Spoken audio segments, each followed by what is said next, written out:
What is onboarding? What is the purpose of it?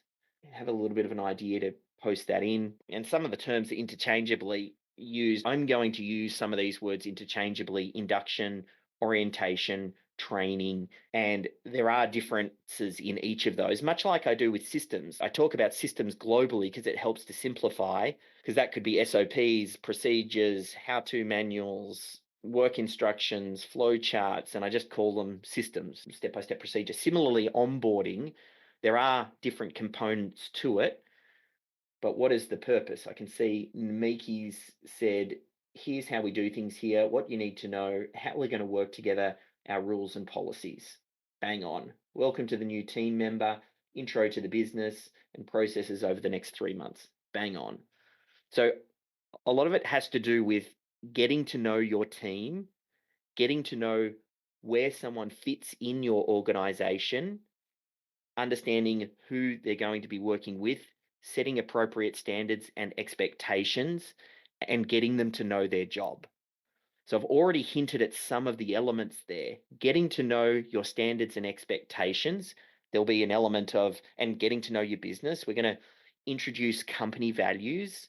We're going to talk about policies and a staff handbook, and then how to do their job. That will be very specific SOPs. Understanding what their job is, that's position descriptions.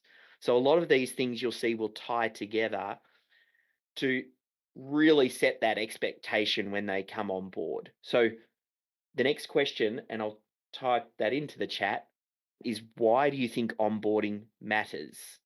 And if you just want to type that in, and I can see and get rid of that neuter assistant, we'll just get that one out. But why does it matter? Set the expectations and the boundaries. Perfect. First impressions matter. Andrew said maintaining consistency, need to set up success and explain how and why things are done. All bang on. It just sets the stage. We know that habits are hard to change, so we need to plant the right habits early on. And systems and processes are a way to make the potentially invisible visible by going, this is documented and this is how we do things. Here's a staff handbook. Here's what our expectation is around the leave policy. If you want to take some leave, you give us 2 weeks notice so we can plan and get it on the calendar, unless it's unplanned leave. It's expectations around security and professionalism and a bunch of things like that. It's very hard, as we said, to change habits once we get going, but it's much easier at the start. The other purpose of onboarding is to figure out if we're a good fit. Not only onboarding, when I think about it, it's this 3-month process. It's 90 days, at least here in Australia, when someone comes on board. It's almost like a trial period to determine, is the person as we expected to be, and same for the team member, is the company as they expected it to be in their particular role, and how can we make sure within the 90 days, hopefully we filter the best candidates and the low quality candidates as part of the recruitment process, but when it comes to onboarding, this is your last line of defense. You want to make sure that it's the right person and they stick around. So we need to have a very clear, systemized way to do this. Now, probably the next question, and a few comments in here, I think Namiki added about feeling welcomed and setting oriented, knowing where to find stuff, all spot on. Jonathan mentioned about the need to set up for success. Okay, so I think we're all on the same page that we know what it is and why it's important. It's probably important to also understand the cost of getting this wrong. In that book, Onboarded, he referenced, and I'll put a link to it, I already have in the resources, to a Forbes article that talks about what is the cost of a mishire.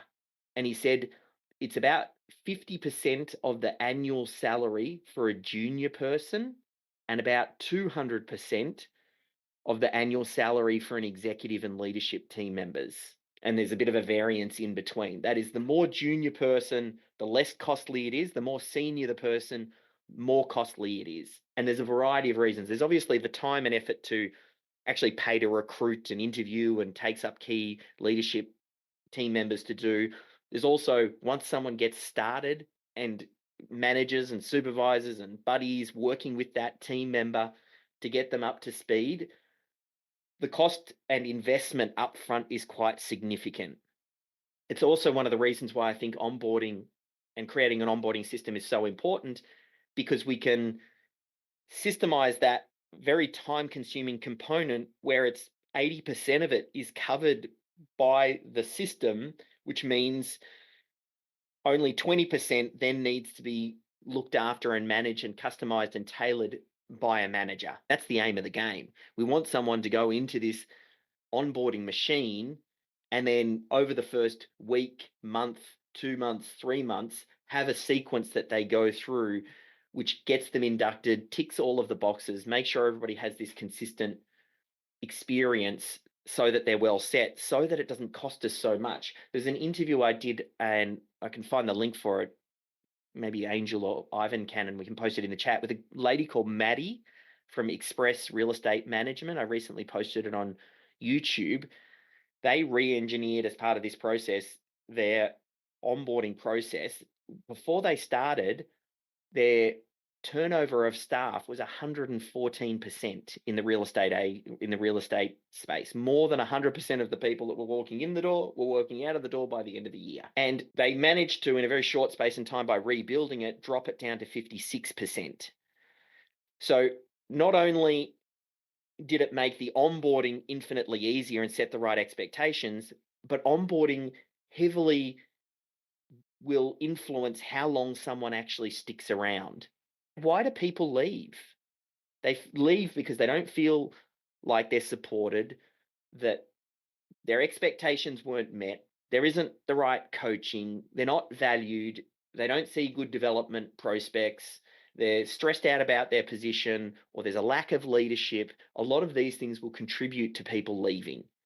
So the cost for them leaving is actually quite astronomical. For Maddie, for their size of their business, they calculated just the changes in onboarding saved them many hundreds of thousands of dollars just on onboarding costs. So there's another study I saw where organizations that have effective onboarding procedures improve the productivity of team members by up to 70% in that first year. Because a lot of it has to do with those first 90 days, getting everybody up to speed and rethinking about how the onboarding process works. We used to do it where people would join up with the company and then they'd spend 2 weeks consuming all of this information, like working solid 9 to 5, watching a bunch of videos. It was in one ear, out the other ear. It was 14 days before they actually got to do anything.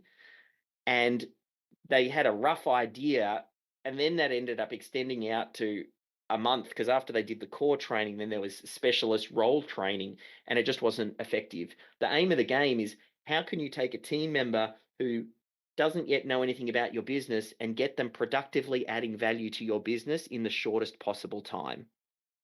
It's actually one of the reasons why systems and processes are so great, because it's the thing that brand new team members cut their teeth on. They cut their teeth on the first basic underarm systems so that they can start to get some wins and feel like they're adding value, and gives you a chance to determine if they're a good fit. Just a heads up, that clip was taken from a session in our Systems Champions Certification Program, which is the world's first and only program for systems champions to help you build a systems culture and develop an AI-first approach and roll it out inside your organization. To find out more, head over to systemology.com/systems champ, and I'll see you in there.